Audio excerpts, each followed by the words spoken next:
A ten, który przyszłość zna, mówi do mnie: nie budź niewyspanej miłości, czekaj, aż obudzi ją świt. Pozwól, by przetarła swe oczy, zanim drogę wskaże ci.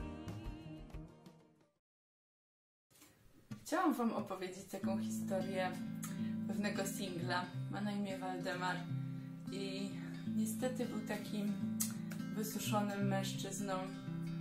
Oczekiwał na swoją przyszłą małżonkę i jego gleba życia była taka bardzo, bardzo, bym powiedziała, pozbawiona jakichkolwiek minerałów. Nie mógł wzrastać.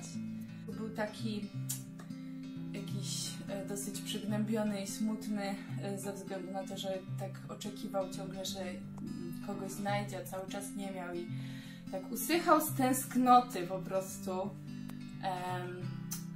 No i pewnego razu pojawiła się taka, na początku z daleka ją obserwował, taka piękna Małgorzata, która po prostu miała rude włosy, była niesamowicie piękną kobietą i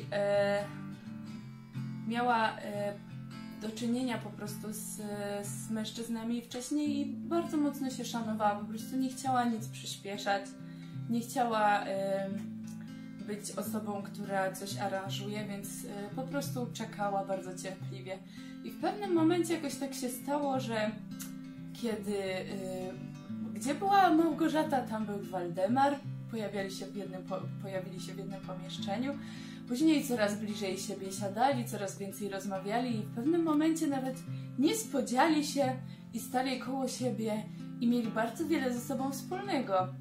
I co ciekawe, Waldemar zupełnie odżył. Stał się po prostu takim zielonym rośliną, taką zielonym krzewem. A Małgorzata bardzo mocno się przyczyniła do jego progresu, rozwoju, mogli snuć plany na przyszłość i oczywiście skończyło się to happy endem. Na szczęście Waldemar dzisiaj jest z nami i chciałam wam go przedstawić. To jest niesamowita historia, jak została połączona po prostu para ludzi. Niesamowita para, po prostu mężczyzna i kobieta. Przed państwem Waldemar i Małgorzata. To są moje kwiatki. I Waldemar dotychczas był bardzo samotny, usychał i gleba w jego doniczce była tak bardzo mocno wysuszona, że po prostu można było go wyjąć za jego głowę, można go było wyjąć z tej doniczki.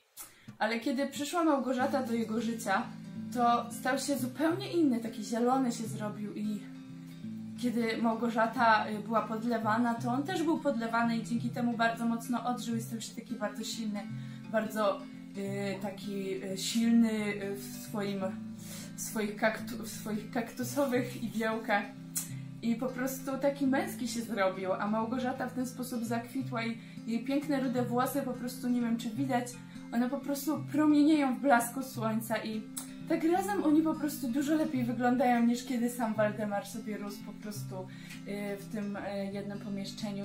Więc uważam, że to jest takie piękne połączenie, kiedy mężczyzna z kobietą się spotkają. Wtedy jest taka pełnia.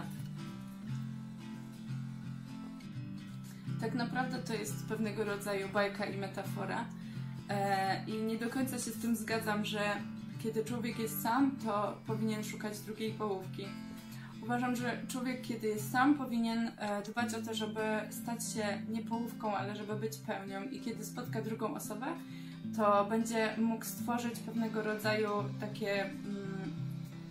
Kiedy pełnia spotyka się z pełnią, równa się pełnia. I uważam, że to jest takie doskonałe połączenie, a nie wtedy, kiedy my czujemy się wybrakowani i czegoś nam brakuje i bardzo mocno chcemy kogoś mieć, żeby nas dopełnił. Uważam, że tak jak my odpowiadamy za to, jak zareagujemy na przykład na jakąś przykrą sytuację, która nas spotka, jakie emocje się pojawią, co wypowiemy, tak samo decydujemy o tym, czy będziemy czuć się szczęśliwi będąc sami, czy nie. To nie drugi człowiek odpowiada za to, żebyśmy byli spełnieni, żebyśmy odczuwali taką, a nie inną emocję. To my za to odpowiadamy. Jesteśmy w pełni odpowiedzialni za to, żeby być szczęśliwym i lubić siebie, lubić spędzać ze sobą czas, kiedy jesteś sam, żeby kiedy pojawi się ta druga osoba, nie oczekiwać od niej, ale być w stanie jej też coś dawać.